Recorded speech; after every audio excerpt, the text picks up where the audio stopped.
प्यारे बच्चों, स्वागत है आप सभी का इस वीडियो में। आज हम आप सभी को कक्षा 9 हिंदी काव्य खंड के शीर्षक दोहा की व्याख्या पढ़ाएंगे। प्रस्तुत शीर्षक दोहा रहीम दास जी द्वारा रचित है। इस दोहे में रहीम दास जी ने नीति, भक्ति और प्रेम पर आधारित अपने मधुर भाव प्रकट किए हैं। रहीम हिंदी साहित्याकाश के जगमगाते नक्षत्र हैं। ये अकबर के दरबारी नवरत्नों में एक थे और भक्ति काल के उच्च कोटि के कवि थे।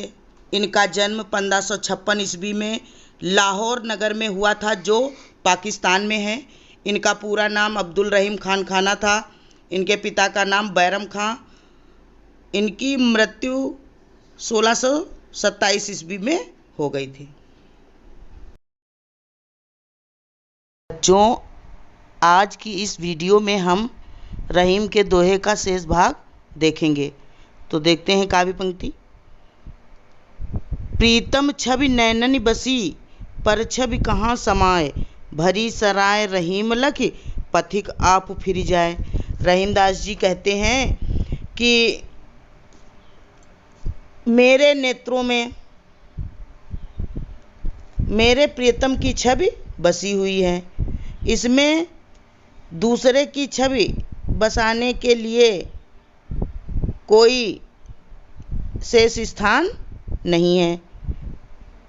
उसी प्रकार शेष स्थान नहीं है जिस प्रकार भरी हुई सराय को देखकर यात्रीगण वापस लौट जाते हैं, यानी उसमें कोई शेष स्थान न होने के कारण वो वहाँ से वापस लौट जाते हैं। उसी प्रकार नेत्रों में जब पहले से ही किसी की छवि बसी हुई है तो दूसरी छवि बसाने के लिए कोई स्थान शेष नहीं है।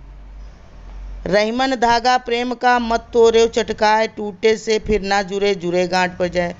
रहीमदास जी कहते हैं कि प्रेम रूपी धागे को चटकार कर मत तोड़ो। जिस प्रकार धागा एक बार टूट जाने पर फिर नहीं जुड़ता और यदि वह जुड़ भी जाता है तो उसमें गांठ पड़ जाती है, उसी प्रकार प्रेम संबंध यदि एक बार टूट जाए तो फिर उसका जुड़ना कठिन होता है। इसको जोड़ने की कोशिश करने पर उसमें दरार अवश्य पड़ जाती है, यानी पहले जैसी बात नहीं रहती।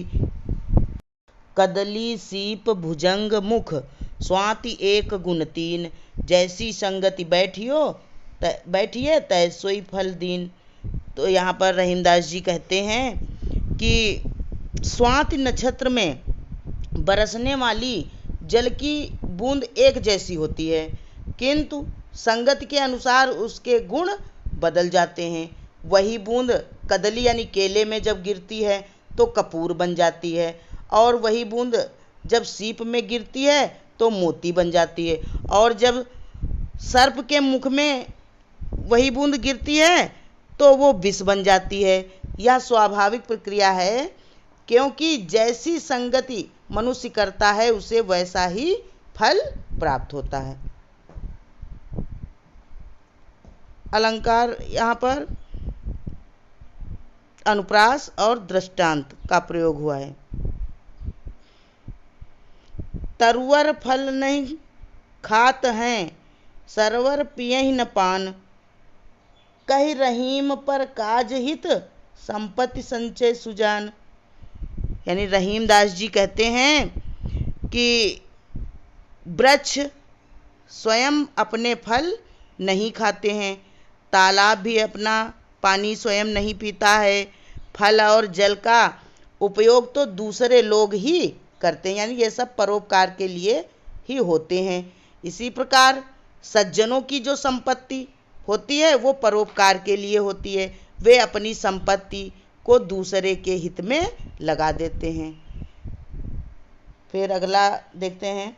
रहीमन देख बड़ेन को, लघु न दीजिए डारी, जहाँ काम आवे सुई, कहाँ करे तलवार।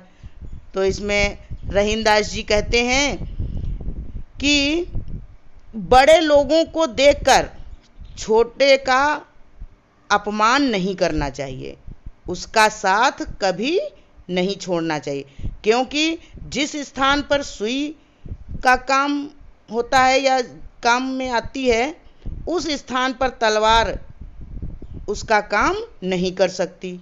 इसलिए छोटी चीज़ें या छोटे लोग भी समय आने पर बड़े काम के होते हैं। फिर इसके बाद में देखते हैं, यो रहीम सुख होत है, बढ़त देख निज गोत, ज्यों बड़री अखियाँ निरखी, आँखिन को सुख होत। रहीम दास जी कहते हैं कि जिस प्रकार अपनी बड़ी बड़ी आँखों को देखकर व्यक्ति की आँखों को सुख मिलता है, उसी प्रकार प्रत्येक व्यक्ति जब अपने परिवार को बढ़ता हुआ देखता है तो वो प्रसन्न हो जाता है, और उसे बढ़ता हुआ देखकर, परिवार को यानी बढ़ता हुआ देखकर अपार सुख का भी अनुभव होता है। रहीमन ओछे नरन ते तजय बैर अरु प्रीत, काटे चाटे स्वान के दुहु भांति विपरीत। तो इसमें रहीमदास जी कहते हैं कि जो व्यक्ति नीच होता है, ओछे मतलब नीच, तो उससे ना तो शत्रुता रखनी चाहिए और ना ही मित्रता, यानी दोनों ही घातक होते हैं। उसी प्रकार कुत्ता यदि व्यक्ति को चाट ले तब भी नुकसान पहुंचाता है, और काटता है तब भी व्यक्ति को नुकसान पहुंचाता है, अर्थात यानी व्यक्ति के शरीर को अपवित्र कर देता है। इसी प्रकार जो ओछे व्यक्ति होते हैं, नीच व्यक्ति, उनसे ना तो व्यक्ति को मित्रता करनी चाहिए और ना ही शत्रुता। तो इसमें काव्य सौंदर्य देख लेते हैं। भाषा सरल ब्रज, शैली उपदेशात्मक और मुक्तक, अलंकार अनुप्रास और दृष्टांत का प्रयोग किया गया है। गुण प्रसाद है, शांत रस है, और छंद दोहा।